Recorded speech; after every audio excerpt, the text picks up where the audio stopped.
Hello, YouTube friends. I am back after quite some time away.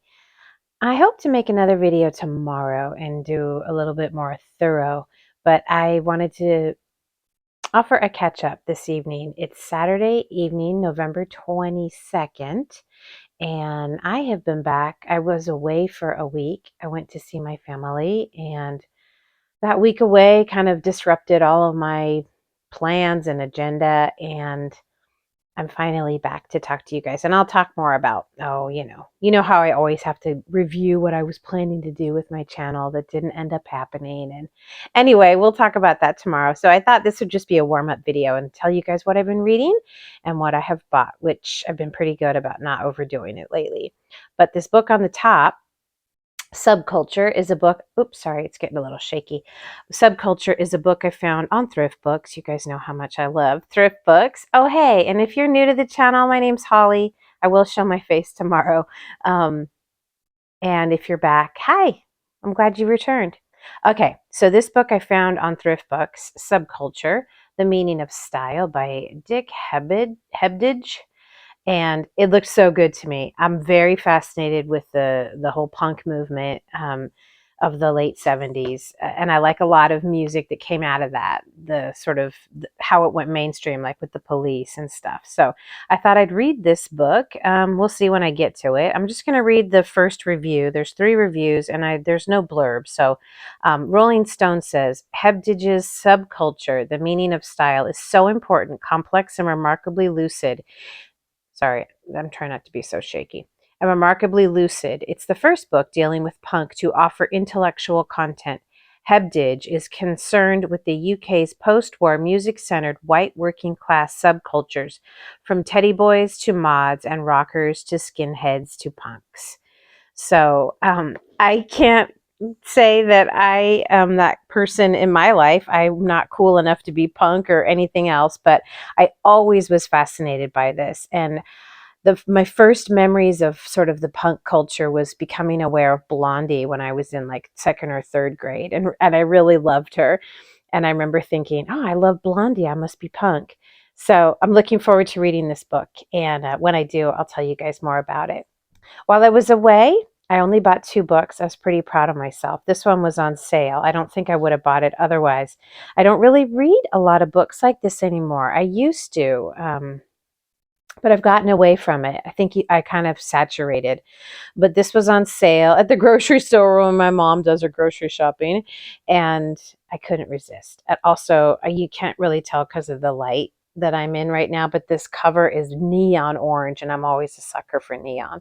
So this is a read it day by day book, and it's really down to earth, and I like it a lot. And I don't know that it's like a book that I love so much that I'll be keeping it. I'll probably pass it on and share it with friends, but I'm enjoying reading. They're very short, like 2 or 3 pages, maybe no more than 4 every day.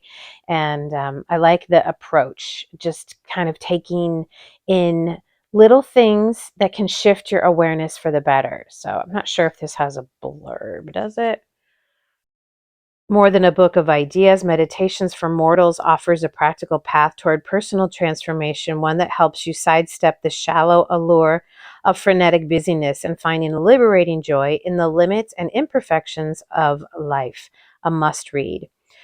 One of the reasons I like this book is because it's very current. I would say it was probably either this year or last year that it was published for the first time. Let's see if I can find that date without jostling this camera all around and making you guys motion sick.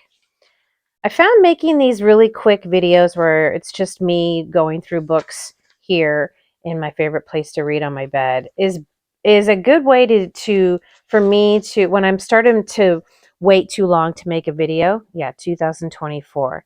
Just making these off the cuff videos sitting here on my bed and sharing a few things with you guys is a good way for me to warm up, rather than making a big deal and trying to make these precious videos that are some kind of version of perfect. So anyway, I think I'm on week 2 of this. So I started reading it on the plane coming back, and then I realized it was a chapter a day. So I just went to this book, which I bought in a glorious trip to Barnes and Noble, which I thoroughly enjoyed. I went with my mom and my sister, and I could have bought, of course, huge stacks, but I decided to just buy one because I also bought a really cool tote bag, and I was trying not to spend tons of money while I was away. So I bought this and a very cute Moomins tote bag, which maybe I'll show you when I make my video tomorrow, or the longer video that I intend to share with you guys. So and I even, look, I got a Moomins, well, actually my mom bought this for me, a Moomins book. What are these called? Bookmark. I think picking flowers would soothe our nerves. It usually helps. And I kept it in the plastic thing that they sell them in. So anyway, my mom got that for me. And I'm on chapter 8 and page 60.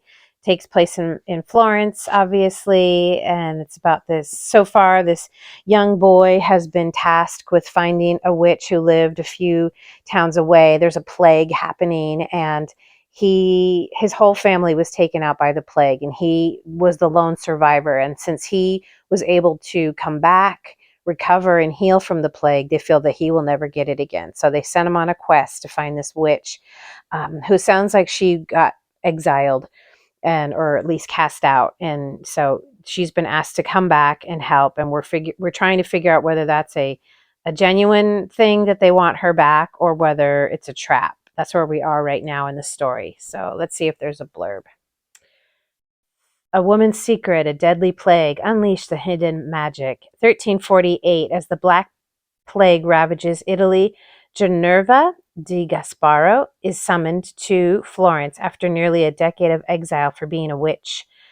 Ginevra has the power to heal the sick by harnessing the hidden magic of gemstones. Now, with their city in ruins, the same men who expelled Ginevra are begging for her return. But upon her arrival, she is tasked with not with healing.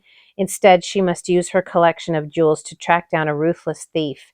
If she succeeds, she'll be a recognized physician, which I now know, after reading the story up to this point, was always her goal. She came from a lower class, and being a physician was not in the cards for her, but she's determined to make that happen. So now I'm rereading this blurb, I'm excited that she's on her way. I hope it happens.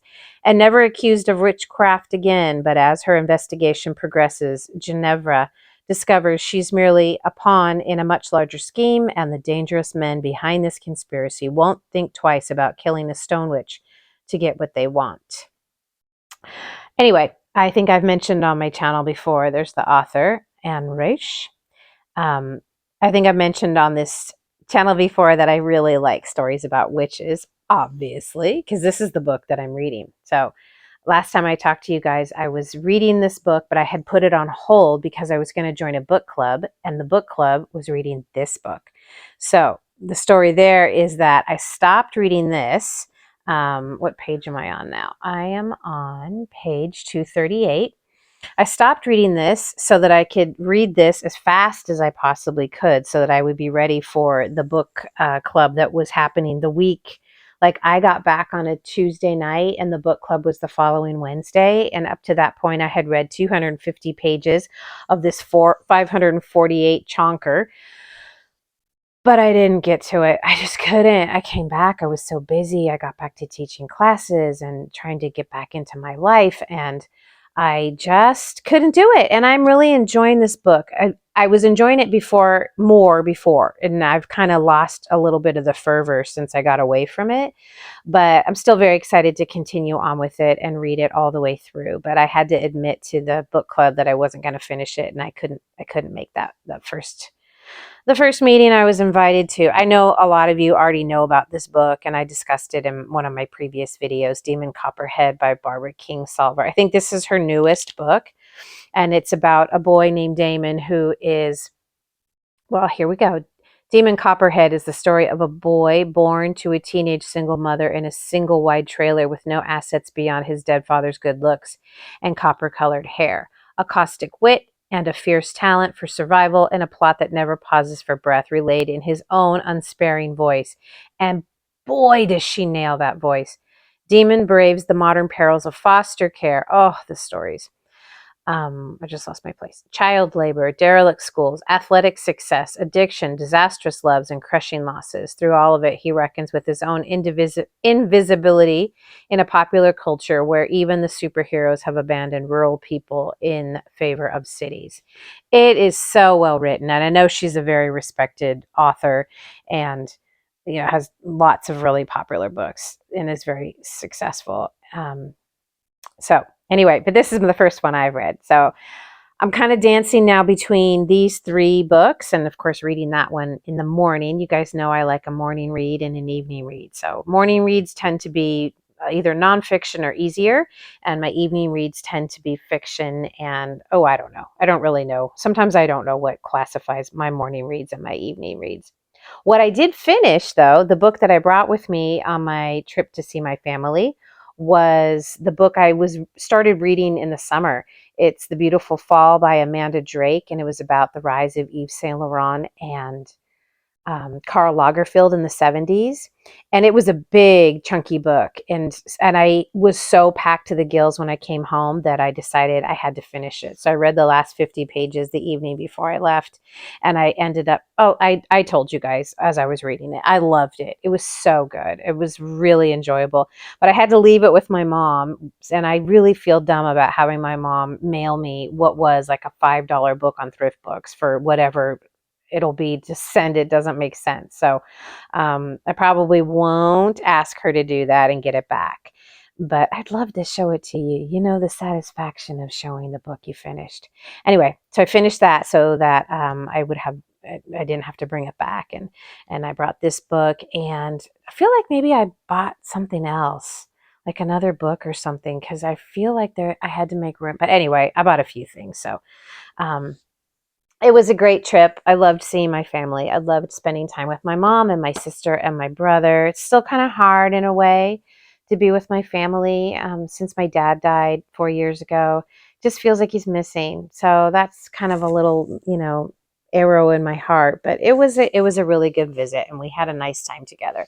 And I'm super happy to be back in my own life and back to teaching my classes, and I'm back here with you guys now. So yeah, the new moon to new moon challenge that I set for myself last moon cycle, I was going to make a video a day. Just realized it's just not realistic for me. It's just, I want this to be fun, and I don't want to push, and I don't want to make videos just to make videos. So but I thought I'd do this one to get myself back in the swing of things, so I don't, I would get all in my head about having my first one back be all perfect. And now I've let you guys kind of know what's going on. And when I make my next video, I'll go into a little bit more depth about what I think about some of these books, what I have coming up, and just a little life catch up. I hope you all have been well. We have a rainy weekend here, and I'm loving it. The weather is cold now, which I prefer, and I'm happy as a little clam back in my life. So I hope everybody, all of you, have been doing well. If this is your first video with me, thank you for sticking around. Thank you for finding me.